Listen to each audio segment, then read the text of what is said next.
इस बार का क्या माहौल है, किसको लाना चाह रहे हैं आप लोग? इस बार बीजेपी ही आएगी। बीजेपी को ही आना चाहिए। बीजेपी ने पूरे भारतवर्ष में बहुत अच्छा काम किया है और 10 साल से केजरीवाल सरकार तो जो कर रही है वो तो दिखाई दे रहा क्या किया क्या नहीं किया। तो कुछ भी काम नहीं हुआ 10 साल के अंदर दिल्ली के अंदर। और बीजेपी से पूरी उम्मीद है कि बीजेपी आएगी और बीजेपी दिल्ली का विकास करेगी। अच्छा, तो बीजेपी ने लोकसभा चुनाव में जो वादे किए थे, इससे पहले भी उनकी सरकार थी, लगातार उनकी सरकार है, लेकिन कई चीजें हैं उन्होंने भी तो वादे किए थे, वो कहाँ पूरे किए हैं? आप कैसे, मतलब क्यों चाह रहे हैं बीजेपी फिर से आ जाए? देखिए, लोकसभा के चुनाव का और राज्यों के चुनाव का अलग अलग हिसाब किताब होता है। राज्य का जो सरकारें होती हैं वो राज्य का काम करती हैं। लोकसभा जो होता है वो पूरे भारतवर्ष का काम होता है लोकसभा के अंदर। और लोकसभा के अंदर ये छोटे मोटे काम नहीं होती। छोटे मोटे काम करने के लिए विधायक वगैरह होते हैं, चाहे ये चेयरमैन वगैरह जो होते हैं ये करते हैं, गांव में जो प्रधान वगैरह होते हैं वो करते हैं। तो और जो लोकसभा का चुनाव है वो बड़े स्तर पे काम उसके लिए किया जाता है। ये बताइए, आप आम आदमी पार्टी से नाराज हैं, उनकी सरकार रही है, लेकिन वो तो दावा करते हैं कि हमने बिजली, पानी, स्वास्थ्य, शिक्षा सब पे काम किया है। आप कह रहे हैं कि कोई काम ही नहीं हुआ है। मुझे तो कोई स्वास्थ्य के विषय में कुछ भी नजर नहीं आ रहा कि आप लोगों के लिए वो संजीवनी योजना, मोहल्ला क्लीनिक जैसी योजनाएं लेके आए। वो योजनाएं ऐसी जगह हैं, मेरे को मालूम है कैसी जगह है योजनाएं, कैसी जगह मोहल्ला क्लिनिक खोल रखा है। अच्छा। जहाँ पे गंदगी भरी पड़ी है। अच्छा। तो वहाँ पे क्या मोहल्ला क्लिनिक बना रहा? तो रमेश बिधूड़ी आपको कालका जी में क्यों चाहिए? रमेश बिधूड़ी नहीं, मुझे बीजेपी दिल्ली के अंदर चाहिए। अच्छा। दिल्ली के अंदर।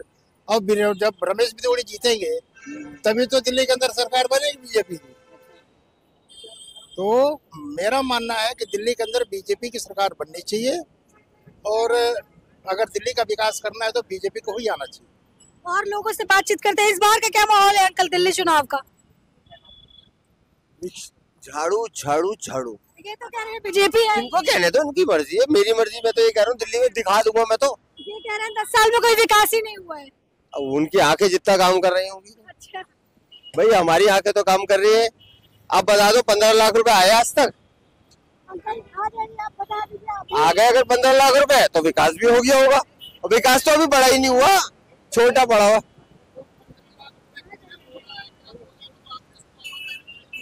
अरे अखबार पढ़े हुए, अखबारों में लिखा हो भैया, क्यों परेशान होते हो इतने? अखबारों उठा के देख लो। मेरे पास तो उसकी डेडलाइन नहीं। 15 लाख का मतलब ये नहीं है कि 15 लाख सबके अकाउंट पे आ जाएगा, इसका मतलब ये नहीं। मतलब ये था कि इतना है बाहर कि 15 लाख रुपए अगर जोड़ा जाए तो एक आदमी के अकाउंट में आ सकता है। ये नहीं कि 15 लाख अकाउंट सबको हमने दे देगा। मोदी ने बोला था क्या? अगर ये बोला हो लोकसभा चुनाव पे दावा तो यही कहते हैं सबके खाते में 15 लाख आ जाएंगे, आएगा? नहीं, ऐसा नहीं बोला है। ऐसा नहीं बोला है। मैं कह रहा हूँ ठीक है 15 लाख ले आए, आप पैसे तो ले आओ। वो जो पैसे पड़े हैं काले बाजारी के, जो पैसे पड़े वही ले आओ। कब? कितने जल्दी आएंगे? मतलब वो सुनिए 4,500 करोड़ कितने कहाँ तक पहुँच गए वो तो देख लो आप। मैं आपकी सुन ही नहीं सकता क्योंकि आप इस लायक हो ही नहीं। सॉरी। अच्छा, एक बात और सर, कालका जी विधानसभा क्षेत्र से आप लोग किसको इस बार लाना चाह रहे हैं? यहाँ से तो आतिशी है, वो ही आएंगे, और हमारे यहाँ तो अमानतुल्लाह खान है, वो आएंगे पक्की बात। आतिशी और अमानतुल्लाह। आम आदमी पार्टी इस बार दिल्ली में कितनी बड़ी मेजोरिटी से सत्ता बना सकती है, या फिर? देखो सीटें तो जाएंगी, थोड़ी बहुत तो जाएंगी। अच्छा। क्योंकि कालाबाजारी भी होगी उसमें। मैं तो खुल के बोलता हूँ, मुझे किसी का कोई डर नहीं है। खुल के बोलता हूँ मैं तो, कुछ भी कर लो कोई मेरा। सीटें अगर 2-4 इधर उधर चली जाए तो कोई बात नहीं, वो तो जाएंगे। बाकी यह है कि आम आदमी सरकार बना रही है और बड़े आराम से बना रही है। लोग है ना, एक बस के टिकट में वोट दे देंगे जो बच रही है। अब आप बहन हो हमारी, और आपको अगर 15 रुपए की कहीं आवश्यकता है टिकट की, और आपके पास वो नहीं है, और आपको बस में कम से कम जाना पड़े किसी इमरजेंसी में, तो आप चली तो जाओगी ना। आप किसी के आगे हाथ तो नहीं फैलाओगी ना। एक सबसे बड़ा फायदा ये फैक्टर है। और हम लोग जैसे बिजली के बिल है और चीजें हैं, उसमें फायदे मिल रहे हैं, बच्चों की स्कूल की शिक्षा है, तो आप देखें तो सही, बहुत फायदे हैं। मैं कह रहा हूँ उन्होंने कहा है ना 2100 रुपए, वो ना दे। मैं कह रहा हूँ ना दे। बाकी जो है ना हमारे पास, इसे ना खत्म करें। अच्छा। ये खत्म हो जाएगा अगर कुछ कोई और आता है, चाहे कांग्रेस आए या बीजेपी आए, ये खत्म हो जाएगा। पर कांग्रेस बीजेपी भी तो कई सारे वादे किए हैं, उन्होंने भी कहा कि महिलाओं को 25-2500 रुपए देंगे, आम आदमी पार्टी 2100 ही कह रहा हूँ अगर बीजेपी देने वाली थी तो पहले 15 लाख तो दे दे, हमारे वही पैसे दे दे, हम उससे गुजारा कर लेंगे। हम तो 15 लाख से गुजारा कर लेंगे, क्या करें हम। मोदी जी आज उन्होंने आरोप लगाया है, बड़े प्रिय प्रधानमंत्री हैं, उनकी शान में कोई गुस्ताखी नहीं कर सकते, और हमारा राजा जैसा भी हो हम उसे एक्सेप्ट करना पड़ेगा। हमारा राजा कैसा भी हो, चाहे दुनिया कुछ भी बोले, हम उनकी शान में कोई गुस्ताखी नहीं कर सकते, मगर हम उनको आगे लाने के इरादे में नहीं है। दिल्ली का वोटर इस बार फिर से चाह रहा है। देखिए चाहेगा तो मजबूरी है हमारी, क्या करें, हमारी जो चीजें हैं वो खत्म हो जाएगी अगर हम किसी और को ले आते। हमें और अगली चीजें नहीं चाहिए, मगर जो हमारे पास है हमें वही मिलता रहे, काफी है, हम इसमें सेटिस्फाई तो बदलाव नहीं चाहिए आपको? ऐसे कैसे बदलाव, ये काहे का बदलाव, उल्टा बदलाव तो हमारे यहाँ रहेगा तो और फायदा होगा हमें। अच्छा, हमारा विकास छोटा है, अभी बड़ा हो जाएगा इसी में। और लोगों से बातचीत करते हैं कि उनके दिल में क्या है, क्योंकि वोटर्स तय करते हैं इस बार किसको वो सत्ता में लाना चाहते हैं, ये देखना काफी दिलचस्प होगा। अंकल इस बार किसको ला रहे हैं आप लोग? अरे आप भी तो वोट देते होंगे। हम तो झाड़ू को देते हैं। झाड़ू को? क्यों झाड़ू क्यों चाहिए आपको? क्योंकि रोड का सफाई रहता है, घर का सफाई करता है झाड़ू। अच्छा, पर बीजेपी को कैसे देखते हैं आप लोग? तो मेन वोटर है यहाँ के। वो भी जीतता है कि गरीबों के लिए थोड़ी कुछ करता है क्या? अच्छा, हाथ पैर चलता है तो पेट में रोटी जाता है। तो इस बार जो है आप लोग किसके साथ हैं? थोड़ा मतलब बताइए, वोटर्स का क्या नजरिया है? हम तो शुरू से झाड़ू को देते हैं। शुरू से झाड़ू है? अच्छा, और लोगों से बातचीत करते हैं। इस बार किसको ला रहे हैं अंकल? हम तो गाजा।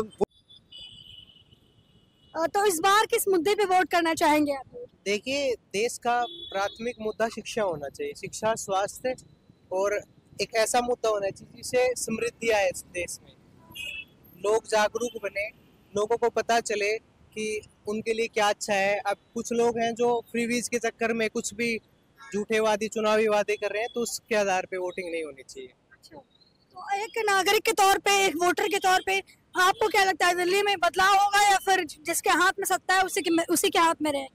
देखिए, अगर देखें तो प्राचीन काल से क्या होता है, चुनावी वादे करते हैं लोग, बट इस बार मुझे देखने को मिला है कि केजरीवाल जी ने कुछ करके दिखाया है दिल्ली में, दिल्ली के नागरिकों के लिए।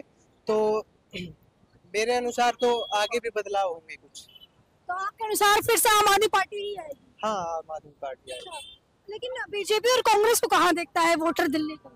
देखिए, बीजेपी थोड़ी बहुत है चुनाव में, बट कांग्रेस का मुझे नहीं लगता कुछ है। कांग्रेस है ही नहीं चुनाव? नहीं। अच्छा, कोई।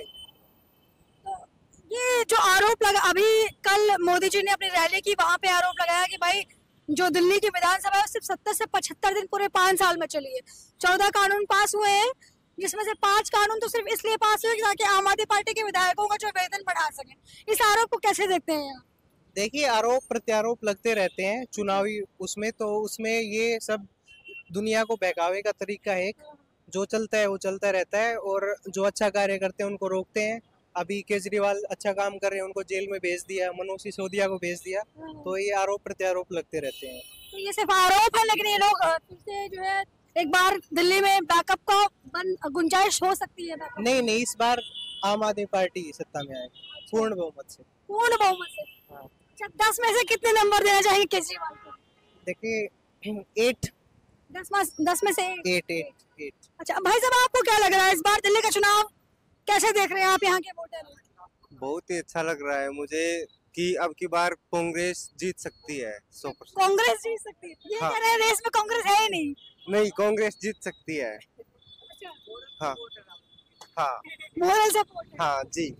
क्यों चाहते हैं कांग्रेस आ जाए?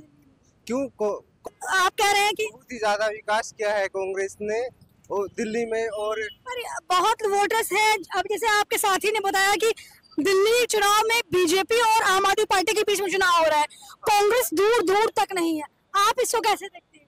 कांग्रेस का देना आप इनको वो नहीं है तो नहीं, कोई बात नहीं। ये बताइए, ये कह रहे हैं कांग्रेस आ सकती है, आप कह रहे हैं कांग्रेस दूर दूर तक नहीं है, क्या ऐसे वोटर्स अगर संख्या बढ़ती है तो चुनाव पलट सकता है क्या? नहीं, देखिए, जागरूक राहुल जी को लेके काफी लोगों में क्रेज दिख रहा है। कल आए थे राहुल जी, जामिया हाँ। आए थे, अरीबा खान को सपोर्ट करने के लिए आए थे। आए थे। पर मुझे नहीं लगता कुछ होगा, क्योंकि अगर हम देखिए चुनाव में हर तरह की नागरिक होते हैं, हर तरह के वोटर्स होते हैं, जो पॉपुलेशन ज्यादा डोमिनेट करती है वो जीतती है। अगर नागरिक एक अच्छा जो जो जो मुद्दा होना चाहिए, अगर उस पे चुनाव होता है। केजरीवाल ने शिक्षा के मुद्दे को लेकर बहुत उठाया था कि हम स्कूल अच्छा करेंगे, साफ सफाई, मोहल्ला क्लिनिक, स्वास्थ्य व्यवस्था। आपको क्या लगता है कितना काम कर पाए, कितने चुनावी वादे जो उन्होंने 2020 के जो लोक विधानसभा चुनाव में किए थे वो कितना पूरा कर पाए हैं इस बार अभी तक? देखिए कुछ मुद्दे थे वो अभी अधूरे रह गए हैं, पर ज्यादातर उन्होंने शिक्षा के ऊपर अपना वोट जोर रखा था और उसी के आधार पे उन्होंने वोट लिए थे। और शिक्षा के क्षेत्र में और स्वास्थ्य के क्षेत्र में अच्छा कार्य हुआ है। एक यमुना क्लिनिक प्लान था वो उनका भी अधूरा है। आने ही वाली थी जो है प्रदूषण का मुद्दा युवाओं के बीच, क्योंकि आप लोग जागरूक नागरिक हैं, युवा हैं, आप समझते हैं पोल्यूशन कितना बड़ा थ्रेट है दिल्ली या फिर किसी भी स्टेट के या इवन देश के लिए। आपको क्या लगता है कि क्या पोल्यूशन का मुद्दा इस बार चुनावी मुद्दा बन पाएगा? देखिए मुझे नहीं लगता, क्योंकि पोल्यूशन भी अभी ये तो हर जगह फैल रहा है ना, दिल्ली नहीं है, बहुत सारे स्टेट्स हैं वहाँ पे पोल्यूशन बहुत बढ़ रहा है। और एक ग्रोइंग पॉपुलेशन जहाँ भी है वहाँ पे पॉपुलेशन है। इंडस्ट्रीज के बगैर किसी भी मतलब स्टेट का, सिटी का विकास नहीं होता। और जब ये कंपनीज आएंगी तो पोल्यूशन तो होता है, बट हाँ इस पे कंट्रोल करना चाहिए। ये एक नागरिक की जरूरत। अच्छा, इससे सरकार के नागरिक की भी नागरिक की जिम्मेदारी है। तो ठीक है, ये है दिल्ली की वोटर्स जिनसे हम बातचीत कर रहे हैं। सब अपने तरीके से बातें बता रहे हैं। फिलहाल देखेंगे कि चुनाव किसके हक में आता है, परिणाम किसके हक में जाता है और इस बार कौन बनता है दिल्ली का मुख्यमंत्री।